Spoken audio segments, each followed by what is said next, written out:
guard's not paying enough. The guard's going to have to move in there. The guard is going to have to play this. And they're going to have to, wow. When they need to, it's because it'll cost a lot of money. So now we have a question from Yamichi Alcindor following that answer. If I could ask a question to the Vice President-elect, would that be sure? Vice President-elect Harris, my question is there anything that you heard from governors today that made you specifically concerned about vulnerable populations, especially as I talk to Americans who say, I don't have the privilege to work from home, I don't have the privilege to social distance if I'm living in a house with multi-generations. Did you hear anything that concerns you specifically, and what can we do for them as a country? The President of the United States standing right there. He may not know it, but he is. He's standing right there. He has just tried to brief the drive-by media on a conference call with governors about the deployment of the National Guard or whatever. His answer was incoherent, so the drive-bys asked the Vice President, supposed Vice President-elect, with the President-elect's permission, is there anything you heard, Madam Harris? Is there anything you heard from the government? Because they don't dare ask plugs again. This is this guy was elected president again. That doesn't compute. So she has to get Mike's permission to ask the deep question. He grants permission. And she asked from Tommy the question. Here is Tommy's answer. Sound by number 15, 3, 2, 1. Hit it. We heard a lot from the governors, including that. Including the concern that African Americans, Latinos, Native Americans, people who live in rural communities, people who, as groups of people, have historically been under-resourced and underserved. And so there was consensus among the governors, bipartisan consensus, that our federal strategy should reflect those concerns in a way that we support the states with the resources they'll need to get to the folks who have been often overlooked or ignored. And there is your answer, and it's right out of the far left identity politics playbook. An answer that did not come from the supposed president-elect because he was not, I guess, capable of even understanding the question he was asked. So they go to Connie. They ask Connie the question. She gives a sufficient answer for it. This, ladies and gentlemen, this is the kind of stuff, you wait, this is the kind of stuff that they're going to use the 25th Amendment for to get rid of him. And this is going to be, and things like this are going to be the evidence that they will cite. And it's going to be done with so much compassion. It's going to be done with so much love. It's going to be done with so much concern and so much tenderness.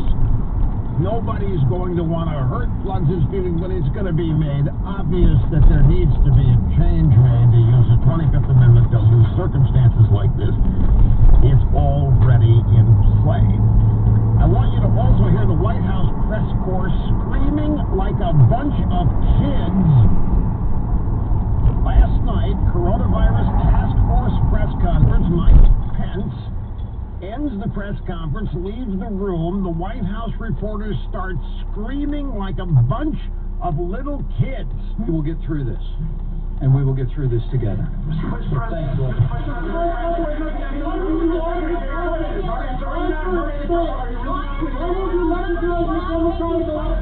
All of you need to answer this.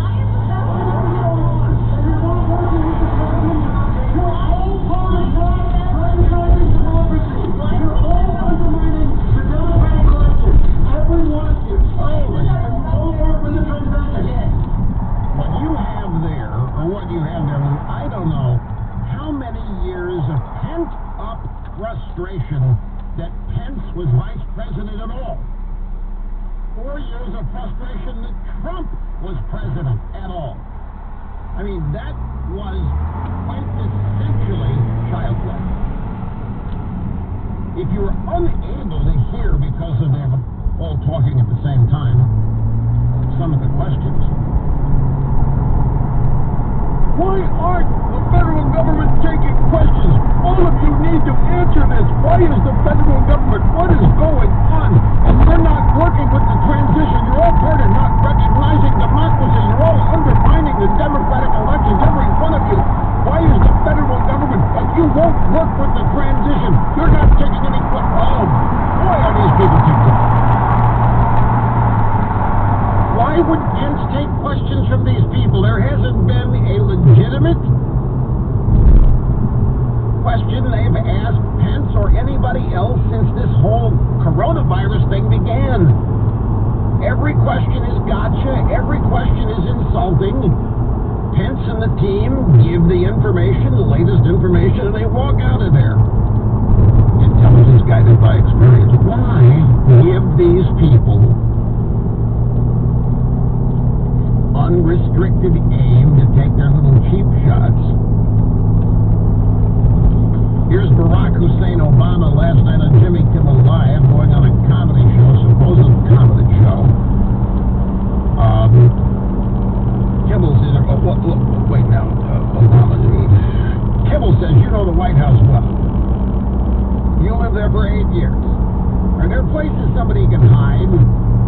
Like if, say, they're going to be removed and they didn't want to be removed, or little cubby holes or anything like that that we should know about where Trump could go and not be found and not leave? Well, I think we can always send the Navy SEALs in there to dig him out.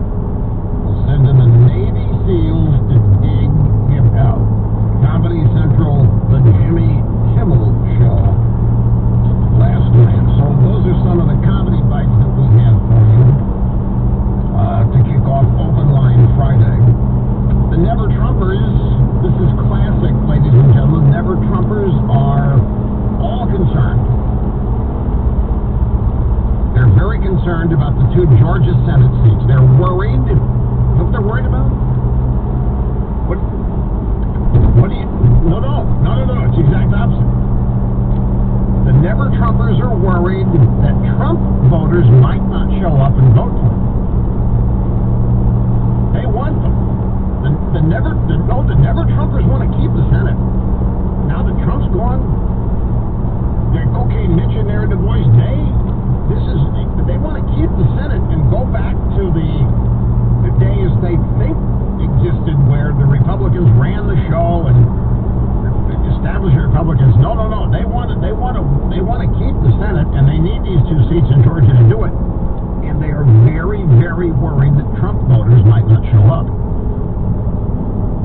due to being disrespected or down and out over the assumed loss by Trump. You know, it's funny how these Never Trump people want us to save their bacon right now, while they sat on their butts and ridiculed Trump and us for voting for him. Now they're asking, the Never Trumpers are asking people to show up and vote to make sure that the Republicans keep the Senate.